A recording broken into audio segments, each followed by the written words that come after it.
जय श्री राम। जानकी भक्ति पथ को आपण मानक स्वागत करुच्ची। आज आम जानिबा भक्त भोला चरित्र।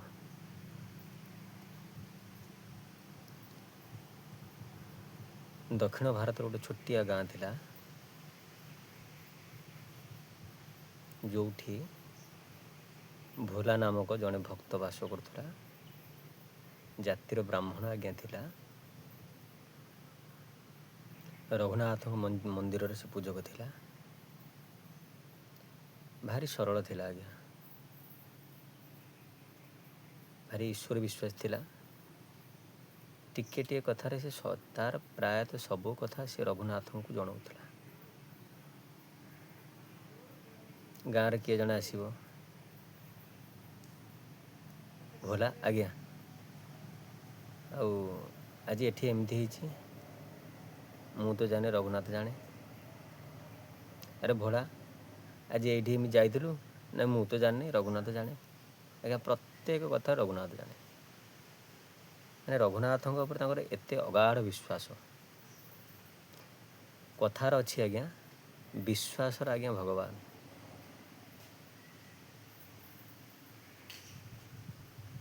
आपण जदि विश्वास करिकी फोटो भितर आपण विश्वासटा को मूर्ति भितर देखिए ताने से फोटो भितर आपण मूर्ति देखा जिवो। आपण जदि मूर्ति भितर फोटो को देखिए भाविए ये किछु न आपण सेमिति हाँ देखा जिवो। विश्वास जेमिति भाव जेमिति प्रभु भी सेमिति टिके टिके कथार आज्ञा जनाऊला। एमिति तार कौन सी गोटे घर काम पड़ा तो पुओ मैंने कहले बापा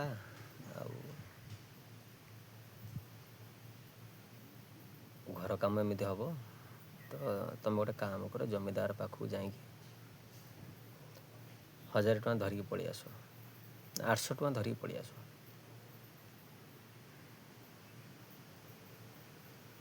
ठीक अच्छे रघुनाथ जी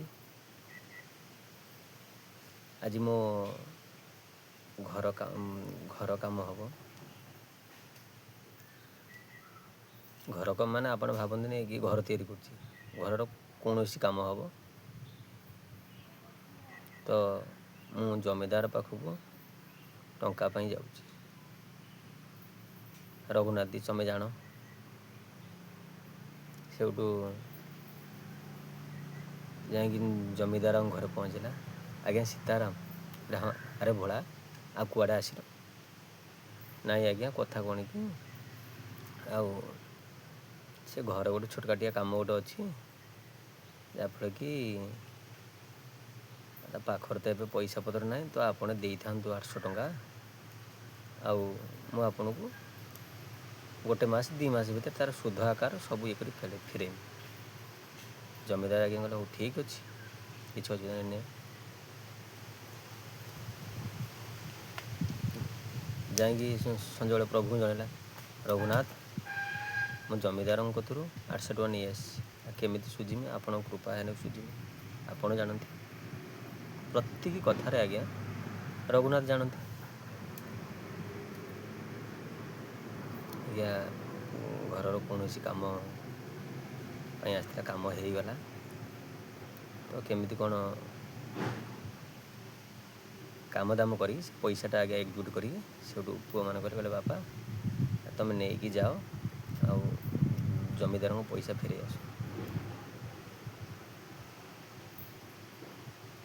सेठू भोला गला जमीदार घर को। आज्ञा सीताराम। अरे भोला आ कुआड़े आसथिल ना आज्ञा आप जो पैसा देते पैसा आज्ञा शोध मूलाकार आज्ञा फेरे आस। जमीदार आज्ञा लिखिक रसीद देला पैसा हौ सुझीगला हाँ ये रसीद नि कौन लिखाई आज्ञा मु तो पाठ पढ़ा जाने रघुनाथ जानती। आज्ञा जमीदार मनर आज्ञा लोभ आसीगला आज्ञा अरे ये तो पाठ साठ किसी पढ़ी नहीं ଆକୁ ଭୁଆଁ ବୁଲେଇକି ଥରେ ଜାଗାରେ 2 ଥର 3 ଥର ଏମିତି ପଇସା ନେବି ଆଉ। ସେଇଠୁ ଭୋଳା କହିଲା ଗୋଟେ କାମ କର, ତୁମେ ଟିକେ ଘରୁ ଟିକେ ପାଣି ଆଣିଲ, ସେ ପାଣି ପାଇଁ ଆଜ୍ଞା ଭୋଳା ଯାଇଛି। ତ ସେଇଠୁ ଏ ଯେଉଁ ରସିଦଟା ଇଏ କରିଥିଲା ତାକୁ ଆଜ୍ଞା ଲୁଚେଇ ଲୁଚା ଦେଇକି ଆଉ ଗୋଟେ ଫେକ୍ ରସିଦ କ'ଣ ଓଲଟା ମୋଲଟା କରିକି କିଛି ଅଲଗା ଅଧିକ କିଛି ପକେଇ ପକା ଦେଇକି ଗଲା। ହଉ ଭୋଳା ତୁମର ହେଇଗଲା, ତୁମେ ଯାଅ। ଯାଇକି ଭୋଳା ରଘୁନାଥଙ୍କ ଶରଣ ରଖିଲା। ପ୍ରଭୁ, ଯାଉ ଆପଣଙ୍କ କୃପାରୁ ମୋ ଋଣ ସବୁ ଶୁଝିଯାଇଛି। ଜମିଦାର ଆଜ୍ଞା ଲୋଭର ଆସିକି ଭୋଳା ନାଁରେ ଆଜ୍ଞା ଗୋଟେ କେସ୍ କରିଦେଲା। ଆଜ୍ଞା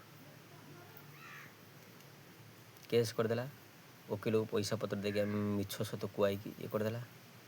ଯେତେବେଳେ କେସ୍ ଯେତେବେଳେ କୋର୍ଟକୁ ଗଲା, ସେଇଠୁ ଭୋଳାକୁ ଡକା ହେଲା। ଭୋଳାକୁ ଯେମିତି ଡକା ହେଲା, ସେଇଠୁ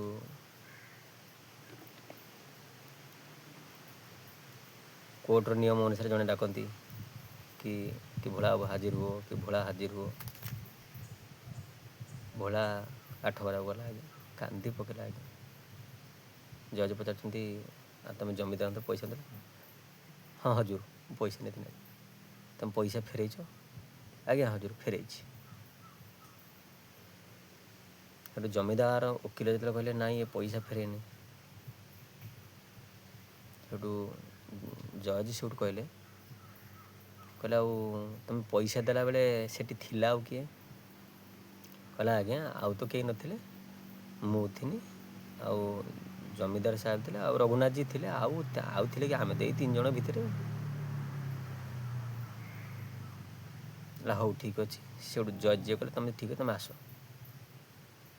କହିଲେ ତୁମେ ଯାଅ, ଯେବେ ତୁମକୁ ଡକିଆ ହେବ ପୁଣି ଆସିବ। ସେଠୁ କୋର୍ଟରୁ ଆଜ୍ଞା ୱାରେଣ୍ଟି ଆଇଲା। ରଘୁନାଥ ଖୋଜା ହେଲା। ସେ ଗାଁରେ ତ ରଘୁନାଥ ବୋଲି ନାମକ କେହି ବ୍ୟକ୍ତି ହିଁ ନାହାନ୍ତି। ତ ରଘୁନାଥଜୀଙ୍କର ମନ୍ଦିର ଅଛି। ତ ସକାଳୁ ସକାଳୁ ଯାଇକି ୱାରେଣ୍ଟି ପହଞ୍ଚିଲା। ସେଇଠୁ ପୂଜାରୀ ଦସ୍ତଖତ କଲେ।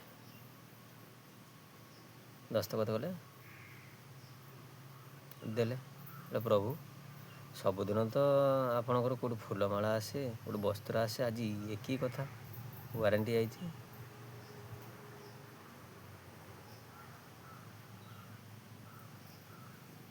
ଆପଣ ବୁଝାବୁଝି କରିବେ କ'ଣ ଆସିଛି କ'ଣ ନାହିଁ, ଆପଣଙ୍କ ମାୟା। ଭୋଳା ଯାଇ ପହଞ୍ଚିଲା। ହେଲା ଏମିତି ଏମିତି କଥା। ଦେଖିଲା ଯେମିତି ଭୋଳା ନାଁରେ ସବୁ ଇଏ ଅଛି। ସେଇଠୁ ଗୋଟେ ଦିନ ଆଗରୁ ତ କୋର୍ଟ ଆଜ୍ଞା ଥିଲା ଟିକେ ଗାଁଠୁ ଦୂର ଥିଲା। ସେଇଠୁ ପୂଜାରୀ ପଠେଇଦେଲା ଭୋଳାକୁ, ତୁମେ ଆଗେ ଚାଲିଯାଅ।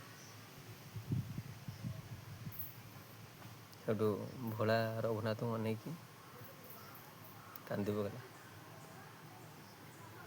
ପ୍ରଭୁ, ମୁଁ ଯାଉଛି। ହେ ରଘୁନାଥ, ତୁମ ବ୍ୟତୀତ ମୋର ଆଉ କେହି ନାହାନ୍ତି।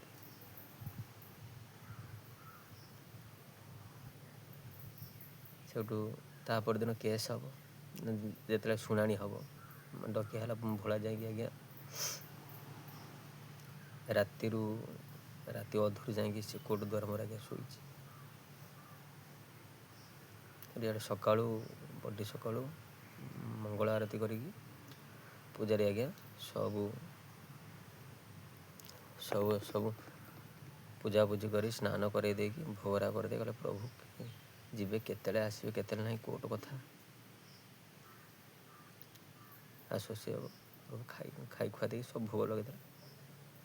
ପୂଜାରୀ ଏତିକି କହିଲା, ପ୍ରଭୁ ଟିକେ ଭୋଳା କଥା ଆଜ୍ଞା ବୁଝୁଥିବେ, ତାର ଆଜ୍ଞା କେହି ନାହାନ୍ତି। ସେ ଆପଣଙ୍କୁ ସର୍ବଶ୍ରେଷ୍ଠ ମାନିଛି, ଆପଣଙ୍କ ଉପରେ ଭରସା କରିଛି।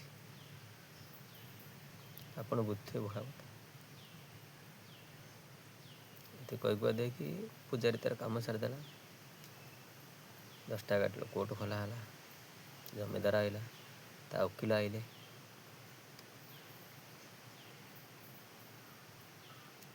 ସେଠୁ ଡକା ହେଲା, ୱାରେଣ୍ଟି ଡକା ହେଲା। ରଘୁନାଥ ହୋ, ରଘୁନାଥ ହାଜିର ହୋ, ରଘୁନାଥ ହାଜିର ହୋ, ରଘୁନାଥ ହାଜିର ହୋ, ଏମିତି ଆଜ୍ଞା ଜୟ ପରାମର୍ଶ ନେଇକି ଯେଉଁ ଚପରାସି ଆଜ୍ଞା ଚିଲେଇଲା। ତିନିଟାକୁ ସରିଛି। ଜଣେ ବୃଦ୍ଧ ବୟସ ଲୋକ ଜଣେ, ଆଉ ମୁଣ୍ଡର ଚନ୍ଦନ ଟିକା ଲଗେଇଛି, ହାତର ତୁଳସୀ ମାଳି ଧରିଛି। ଆଜ୍ଞା ଆଜ୍ଞା ଯାଉଛି ଟିକେ ରୁହନ୍ତୁ ଆଜ୍ଞା, ଯାଉଛି। ଏମିତି ଆସିଲା। କାଠଗଡ଼ା ଭିତରୁ ଡକା ହେଲା ପ୍ରଭୁ। ତମ ନାଁ ରଘୁନାଥ? ଆଜ୍ଞା ଆଜ୍ଞା ହଉ। ଜଜ୍ ଦେଖି ଆଶ୍ଚମ୍ବିତ ହେଉଛି, ଏତେ ଦିବ୍ୟ ଆଭାସ, ମାନେ ଶରୀରର ତେଜ ଏତେ ଦିବ୍ୟ, ମୁଁ ତ କେବେ ଦେଖିନି ଏମିତିଆ ସାକ୍ଷୀ। ଯେତେବେଳେ ଭୋଳା ପଇସା ଦେଲା, ଆପଣ ଥିଲେ ସେଠି? ତ ଆଜ୍ଞା ମୁଁ ଥିଲି। ସେ ତ ଆଜ୍ଞା ଅନ୍ତର୍ଯାମୀ, ସର୍ବସ୍ରଷ୍ଟା, ଅନ୍ତର ଭିତରେ ଅଛନ୍ତି। ସେଠୁ ପ୍ରଭୁ କହିଲେ ଭୋଳା ପଇସା ଦେଇଛି, ସେ ରସିଦଟାକୁ ଇଏ ତା ଅଲଗା ଖାତାରେ ରଖିକି ତାକୁ ଆଉଥରେ ନେବା ପାଇଁ ଲୋଭ ଆତୁରାରେ ଇଏ ପ୍ଲାନ୍ କରୁଛି। ଆପଣ ଗୋଟେ କାମ କରନ୍ତୁ, ଜମିଦାରକୁ ଏଇଠି ବନ୍ଦୀ କରିକି ଆପଣ ଜାଣନ୍ତୁ, ତା ଘରେ ଏତିକି ନମ୍ବର ଥାକରେ ଗୋଟେ ଖାତା ଅଛି, 32 ନମ୍ବର ପେଜ୍ର ଆଜ୍ଞା ଯେଉଁ ଭୋଳାକୁ ଯେଉଁ ରସିଦ ଦେଇ, ସେ ରସିଦ ଅଛି। ଭୋଳାକୁ ଏଠି ମାନେ ଜମିଦାରକୁ ଆଜ୍ଞା ବନ୍ଦିନୀ କରାହେଲା, ପଠା ହେଲା, ପୁଲିସ ପଠା ହେଲା, ଧରିକି ଆଇଲେ। ଯେମିତି ହେଲେ ସେଠୁ ଜମିଦାରକୁ ବନ୍ଦିନୀ କରାହେଇକି ଆଜ୍ଞା ଥାନାକୁ ନିଆ ହେଲା। ତ ଭୋଳା ଆଜ୍ଞା ସିଏ ତାର ମାନେ ନିର୍ଦ୍ଦୋଷ ଭାବରେ ଆଜ୍ଞା ଉଧୁରିଗଲା। ଜଜର ଆଉ ମନ ଚାକିରି ପ୍ରତି ନାହିଁ, ତା ମନ ଗୋଟେ ଇଏ ହେଲା। ସେଠୁ ଭୋଳାକୁ ଡାକିଲା, ଭୋଳା ରଘୁନାଥ କିଏ? ତମ ଗାଁରେ କିଏ ବାସ କରୁନି? ନାହିଁ। କହିଲେ ଯେ ମନ୍ଦିର ବାଗଉଛନ୍ତି? ନାଇଁ। ଭୋଳା କେଉଁଠି? କହିଲା ମୁଁ ଯେଉଁଠି। ନା ରଘୁନାଥ କେଉଁଠି? ନା ମୁଁ ଯେଉଁଠି ରଘୁନାଥ ସେଇଠି। ନା ତୁ କେଉଁଠି? ନା ରଘୁନାଥ ଯେଉଁଠି ମୁଁ ସେଇଠି। ନା ମନ୍ଦିର ଦେଇ ତିଆରି କରିଛି? ନାହିଁ, ମନ୍ଦିର ଭିତରେ ଯିଏ ଅଛନ୍ତି। ସେଇଠୁ ଆଜ୍ଞା ଜଜ୍ ସେଇ ଦିନଠୁ ଜଜ୍ ଚାକିରି ଛାଡ଼ିଦେଇ ବୃନ୍ଦାବନରେ ଆଜ୍ଞା ଆସିକି ସନ୍ନ୍ୟାସୀ ବେଶ ନେଇ ରହିଲା। ଜୟ ସିଆରାମ। ଯଦି ଆପଣମାନଙ୍କୁ ମୋର ଏମିତି ଭକ୍ତଙ୍କର ଚରିତ୍ର, ଛୋଟିଆ ଚରିତ୍ର ଭଲ ଲାଗୁଥାଏ, ତ ଆପଣ ଲାଇକ୍ କରିବେ, ସବସ୍କ୍ରାଇବ୍ କରିବେ, କମେଣ୍ଟର ଜୟ ସିଆରାମ ଲେଖିଦେବେ। ଜୟ ଶ୍ରୀରାମ, ବାଲାଜୀ ସରକାର କି ଜୟ।